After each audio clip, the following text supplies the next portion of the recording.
Hello. So yesterday I was told that I have to stay within the red dot, so please yell if I go beyond it. I have a tendency to wander. So I want to tell you a little story. About 7 years ago, I was 22 years old, and I finished university. I was studying architecture.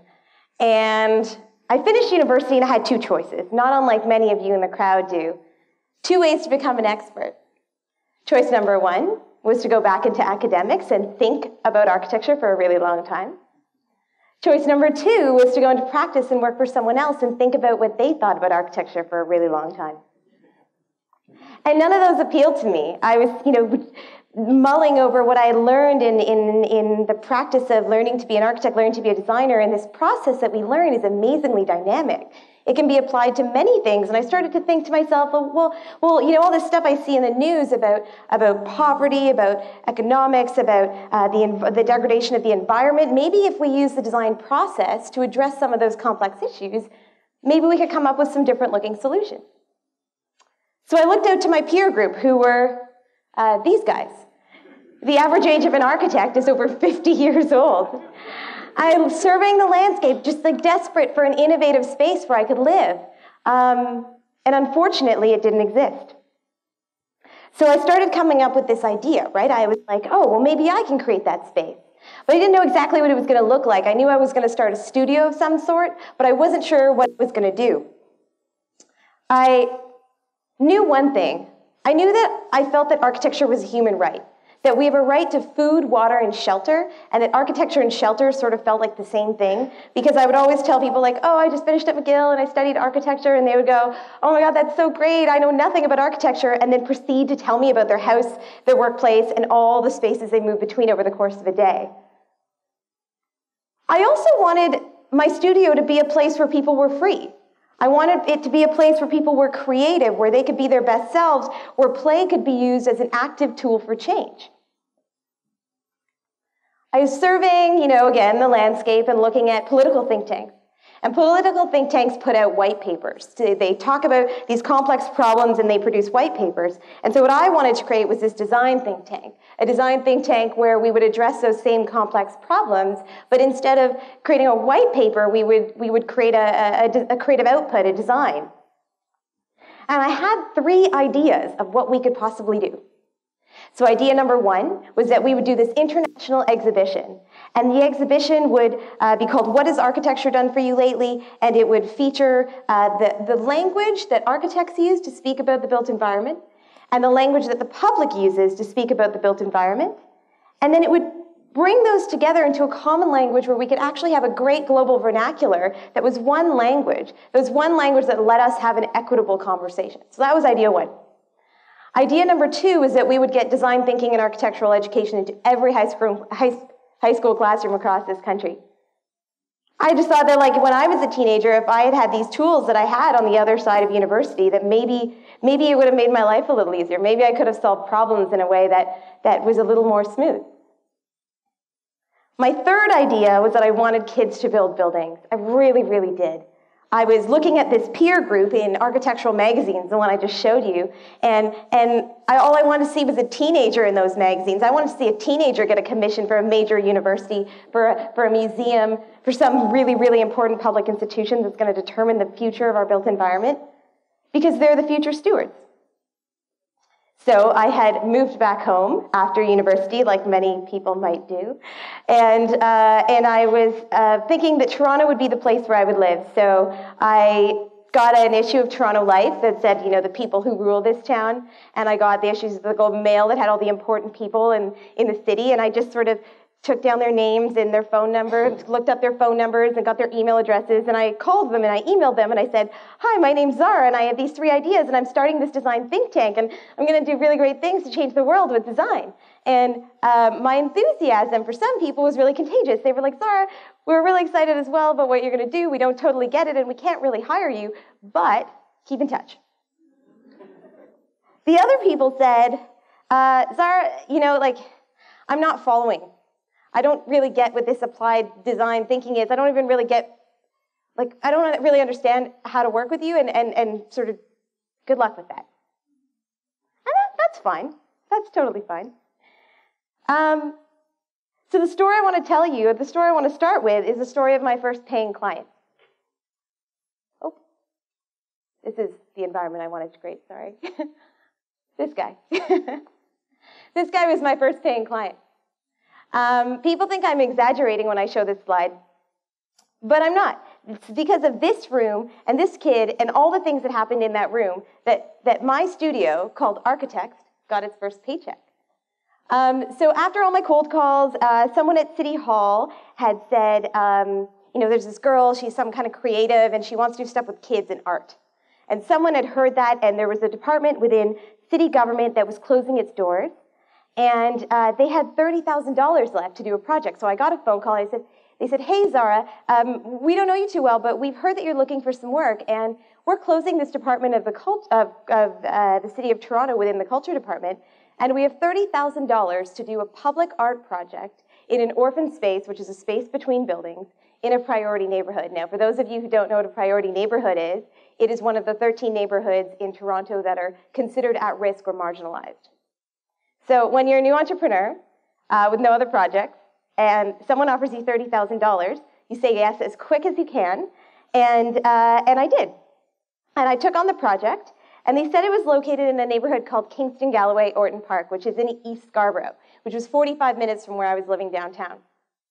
So I made my way out to this neighborhood, made my way out to this building. This is 4040 Lawrence Avenue East, also known as the East Scarborough storefront. I was told that the woman who was there, the executive director, could help me find the kids to do this public art project. So I walked up. This is a 4,000 square foot repurposed police station that houses a social service delivery hub that services 75,000 people a year with 5 staff. They do everything from rehabilitation services to integration services for new Canadians. They do cooking for people with disabilities. They do programming for kids after school for parents who have just moved to the country. And as I'm hearing Anne talk about all these great things, and I'm thinking, oh my God, I've been hired to do a public art project. We need to get these guys a new building. They're doing all this great work and in this building. So I suggested it to Anne, and Anne said, yeah, let's do that. She said, actually, this year, the community said if they had $1 million, they could do anything, they would build a new storefront. So while I was on a roll, while Anne was sort of saying yes to things, I said, well, can we do something where the kids build the building? Because I thought, idea number 3, here's my opportunity. And Anne said yes. And so we both sort of walked away at that point and started planning, excited for different reasons. And we decided to make a commitment not to go into the community and start this project unless we had the resources to commit to following it through. $30,000 is not enough to build a building, for those of you guys who know a little bit about architecture. So about a year later, the city did what the city does, and they called us and they said, we gave you money to spend and you're not spending this money, and we need you to spend it like ASAP. So we harnessed the staff of the storefront, and we asked any kid in the community, if you're interested in coming out to work on a project that has something to do with design and architecture, come with us for a day. We're going to do a little field trip. We got 25 kids who had never left a 3-block radius, never left downtown, and never been to a museum. And we brought them downtown to the National Design Museum to do a charrette, which is where you bring a bunch of people together to solve a creative problem in a short amount of time. And these kids, over the course of the day, they work with architects and planners and designers and artists and students, and they looked at architectural site plans of what was the East Scarborough storefront, and in one day, they spent the entire day visioning and building. They knew exactly what they were doing. We needed to do very little, and all we did was facilitate. They came up with these 4 models. And like for anyone who knows anything about participatory design, this is not rocket science, what I'm showing you. You've seen this before. The thing that's interesting is that this is where participatory design usually ends. This is where the story ends. And for us, that just wasn't enough. We saw what these kids were doing, and we knew that we had to find a way to scrounge together the money to keep this going, to keep them engaged, and keep them building this building. So we did. We scrounged around, and some people gave us some money for a year to keep working with the kids once a week to help engage them with all the professionals they needed to be engaged with to learn how to build a building. So over the course of the year, they engaged with over 45 different types of professionals, planners, architects, designers, fundraisers, filmmakers, advertisers, to not only learn about how to site, plan, section, elevation, perspective, but they were learning about universal design, they were learning about green design, and they were also learning how to finance a capital project. How do you finance a major capital project in the inner suburbs? Over the course of the last 4 years, these kids have got a lot of press, because what the public interest is seeing, they have an interest in seeing something beyond tokenism, right? This idea that, oh, we get kids involved in the beginning and we say we did public consultation. No, these kids are leading the town hall meetings. So there's a lot of interest in this project. So they've taken this building and are turning it into this building. Now, what you see on we're not done yet. They cut the ribbon on 4,000 square feet of renovations just this summer. And there's a West Wing addition planned and a second floor addition. They just got featured as innovators within place-based poverty reduction, local economic development, resilient neighborhood strategies.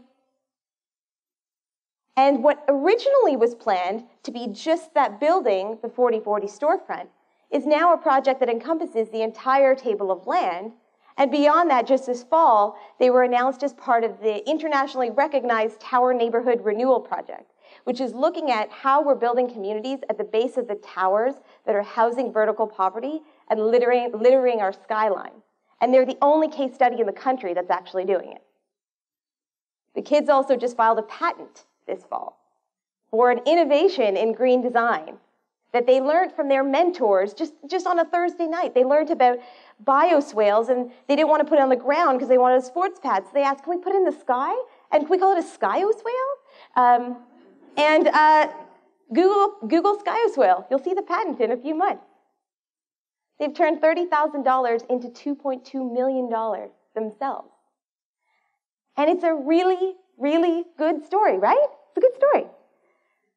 And the questions start coming, right? Zahra, can you do this again? Can I do it again? Do I do it again? And, I keep thinking to myself, my belief system hasn't changed. I still believe architecture is a human right. I still believe creative practices are going to solve our most complex problems. But the answer to that is I'm not sure, right? I don't know. And I'm not here to, give you some magical formula about how you do projects like this. And I'm actually not even here to talk to you about participatory design. But before I move on from participatory design, before I showed up in that neighborhood, they had spent a decade building something that was called social infrastructure. And social infrastructure is when you create systems in a community, like resident engagement and volunteer programs and programs that build trust, that allow communities to rise against conflict, but also to rise up to opportunities that present themselves. In parallel to that, these communities are building this thing called risk tolerance. And risk tolerance allows them to do similar things. It allows them, not unlike a business, to take a risk that would benefit the community. Not a lot of marginalized communities have that. So when we came to the community, they were at a really interesting stage of development. So as we, the best example of what I want to tell you is this cartoon Wallace and Gromit. Does everyone know Wallace and Gromit?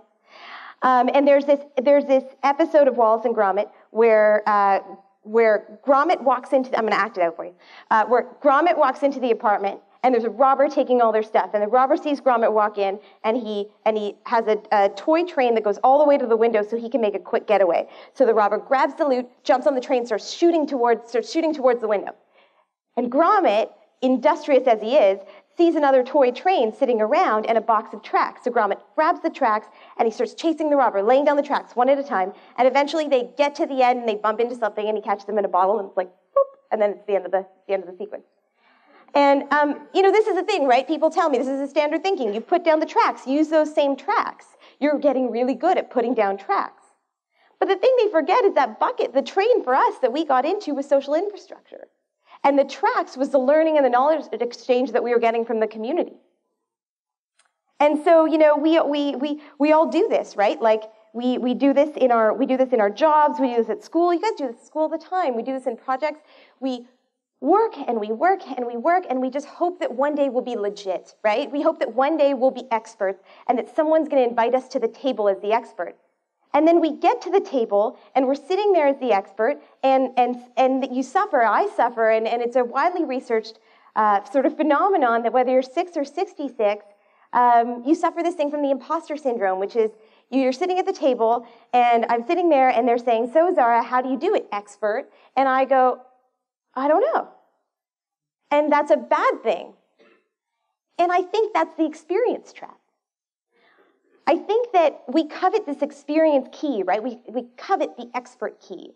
And we get the expert key, and we think we're going to unlock all these doors.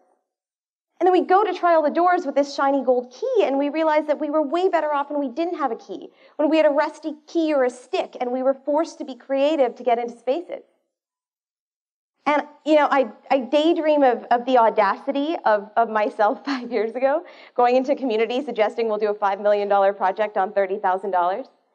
And I often think that, if I could combine that audacity with my growing experience without falling into this trap of thinking that I have all the answers, then maybe I'll be okay.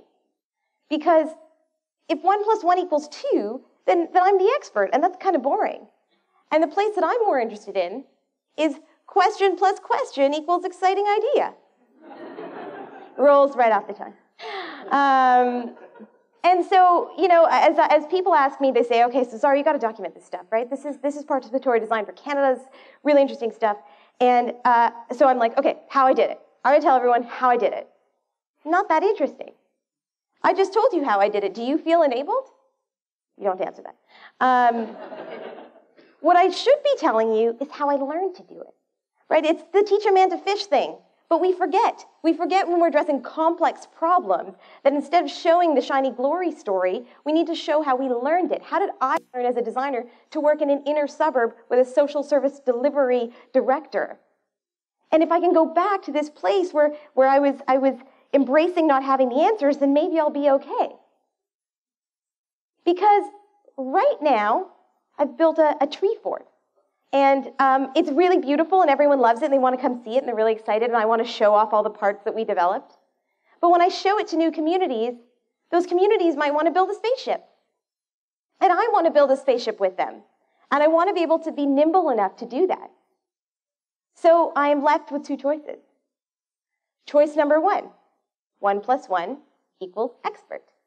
Follow the tracks, right? Follow the tracks that I've put down already.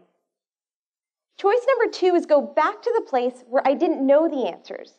Go back to that place, and I always used to say this when I started out, and I still say it today, is that I promise to never know what I'm doing, but I will always do a really good job. And sometimes being the expert keeps us from those projects that allow us to develop experience.